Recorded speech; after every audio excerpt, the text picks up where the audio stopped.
Всем здорово, с вами Лансер. Почти целый сезон ни о чем. Так можно было описать лето 2021 года, когда практически не выходило ничего стоящего, ничего выдающегося. В основном какая-то лажа и не самые топовые продолжения. И так бы этот сезон и утонул в болоте из скуки, если бы не тяжкий труд в подземелье. С чего это аниме начинается? С опенинга. И поверьте мне, это именно тот случай, когда опенинг задает самый правильный тон и полностью раскрывает как сам тайтл, так и всех ключевых персонажей, в особенности главного героя. Трек цепляет мгновенно, настраивает на позитивный лад и западает в голове навсегда. Это идеальный пример того, каким должен быть опенинг. Никаких тебе спойлеров, никаких заезженных стандартных песенок, а просто шикарный трек и топовый видеоряд, которые в совокупности дают понять: чувак, сейчас тебя ждет охренительное, ламповое и веселое приключение в компании ярких и харизматичных персонажей. Так подавать опенинги надо уметь, и создатели аниме «Тяжкий труд в подземелье» справились на 120%. Аж мурашки по коже, настолько это круто. Ну а теперь переходим непосредственно к обзору. Начнем с основы. Это исекай. Да стой, там на главном герое Сэйю Диавола.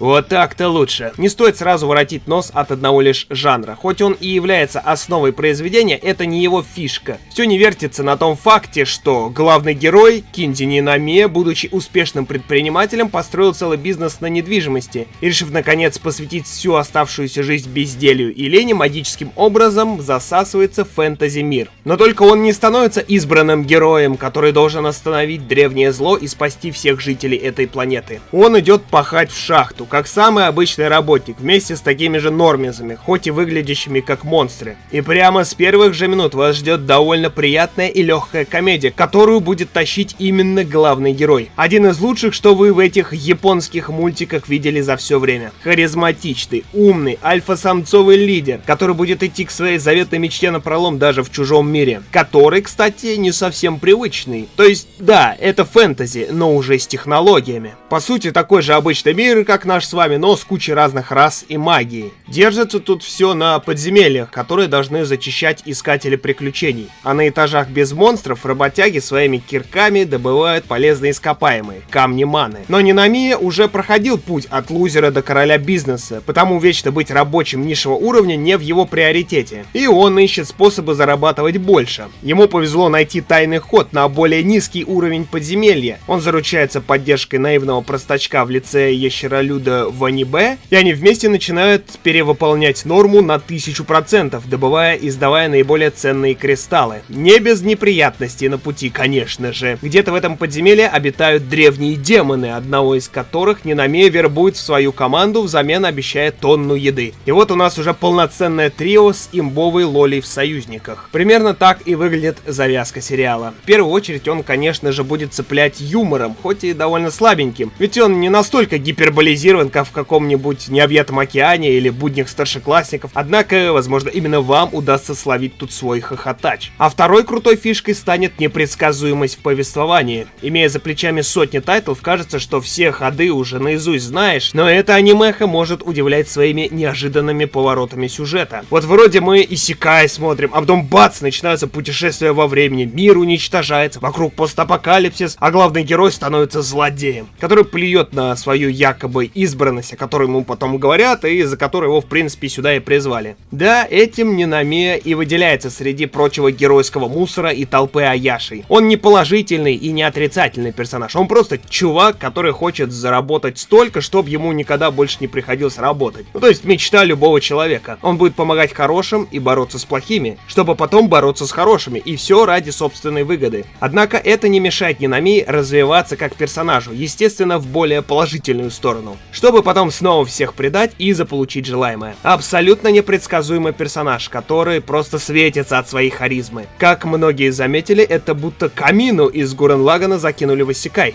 Минуточку, а может это он и исекайнулся в другой тайтл? У них даже Сэйю одинаковый! Камина жив! Теории Зоргена только на канале Лансер Хард. Ну да, вот настолько главный герой этого тайтла хорош. Потому пришлось и других персонажей чутка подтягивать, чтобы они не меркли на фоне Нинамии. Например, буферная Шиа, супер прокачанный воин и невероятный трудоголик, готовый ради работы даже дружбой пожертвовать, лишь бы не нарушить трудовой договор. Очень предана своей компании, даже принимая тот факт, что фирма, которой она служит, может в будущем погубить все население планеты. Также не обошлось и без, так сказать, изюминки тайтла. Знакомьтесь, Ранга. И он парень.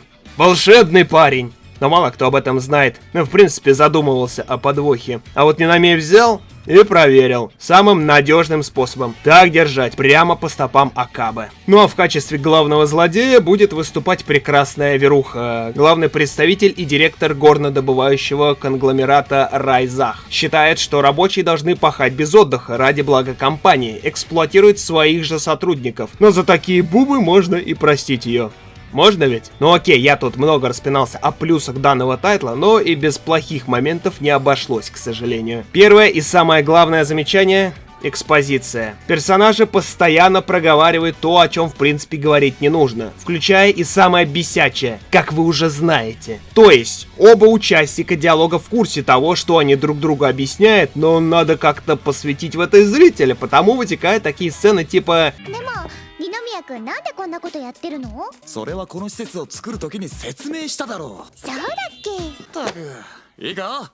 Самая раковая хрень в любом произведении. Нельзя так подавать сюжет. Это рушит атмосферу, даже учитывая, что это комедия. И подобный прием используется в этом аниме довольно часто и абсолютно всегда раздражает. Будто все вокруг тут дебилы и одно и то же друг другу повторяют из раза в раз. Это что касается экспозиции. С персонажами третьего плана тут вообще караул полный. Комедию опускают до уровня могучих рейнджеров и детского сада. Будто специально одну серию для дошкольников выделили, впихнули каких-то трех недозлодеев, которые строят козни главному герою, но каждый по очереди ему в итоге отсасывает. Причем даже такое можно было бы подать, не выходя за рамки установленного уровня повествования. Однако в какие-то моменты сериал скатывается в совсем уж какой-то кринж. Ну и так, между делом. И юмор. Как я и говорил, это не уровень Джозефа Джостера. Все довольно простенько и лайтово. На дикий ржач вы вряд ли выйдете, но смотреть все равно будете с улыбкой. Именно что будете. За такого главного героя, за атмосферу, за ламповость, твисты и опенинг я на Шике смело ставлю 8. Реально годная тема для просмотра. Уж тем более на фоне тех ангоингов, которые выходили параллельно с этим тайтлом. Внезапная постоянная рубрика «Чё по сею?». Ребят, я много нахваливал Нинамию за его характер и харизму, однако немалую часть внес и его актер озвучки Кацуюки Каниши, легендарный сею. Впервые я услышал его в Бличе на роли Шухея, а впоследствии узнал еще в целой куче годных тайтлов. Это Камина, чуваки, напоминаю. Ну и как я уже говорил в начале видоса,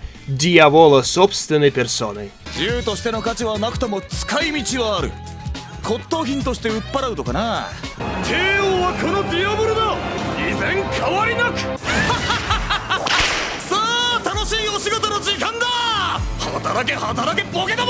Про Мисаки Куно я уже рассказывал. Она озвучивала Шио из школьной жизни, а также Кли из Геншин Импакта.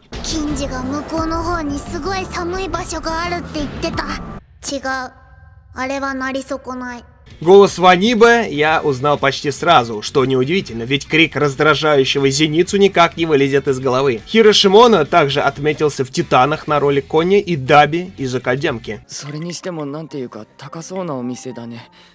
僕と同じ仕事してるのによくこんなところに来られるお金あったね。ダメだよ二宮君、それは食べると頭が混乱する。混乱そうだよ。Мегуми Тода подарила свой голос Шиа, и, к сожалению, других каких-то громких ролей у нее не было. Ну, будем надеяться, что все впереди. お任せください。死ぬまで働く、死んでも働くが私のモットーですから。 Миленький мальчик Ранга, естественно, говорил девичьим голосом. Но он парень, не забывайте. А его сею Мао Ичимичи, которую вы могли слышать в Слизе, Бригаде пожарных, Озорной Такаге и Школьной жизни, которую я когда-то тоже обозревал.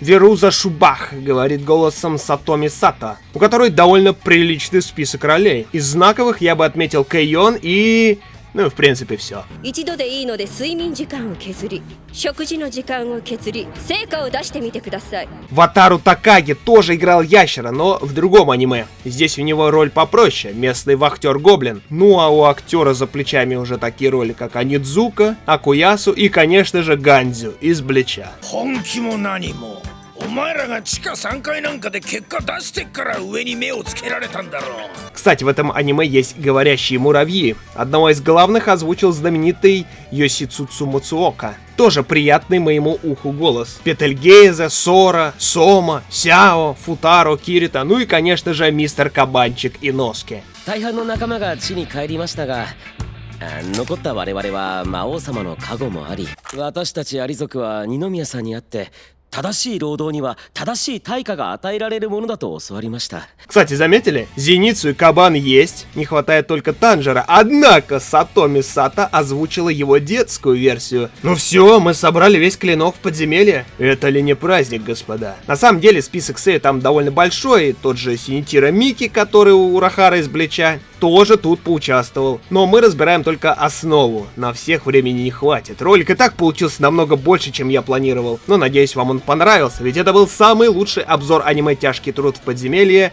на ютубе. Тайтл годный, смотреть обязательно, особенно если любите лайтовую комедуху. Но у меня на этом все. Молодцы, что досмотрели до конца. Отдельное спасибо шейхам со стримов и спонсорам канала. Смотрите годные анимехи и до встречи в следующем видосике.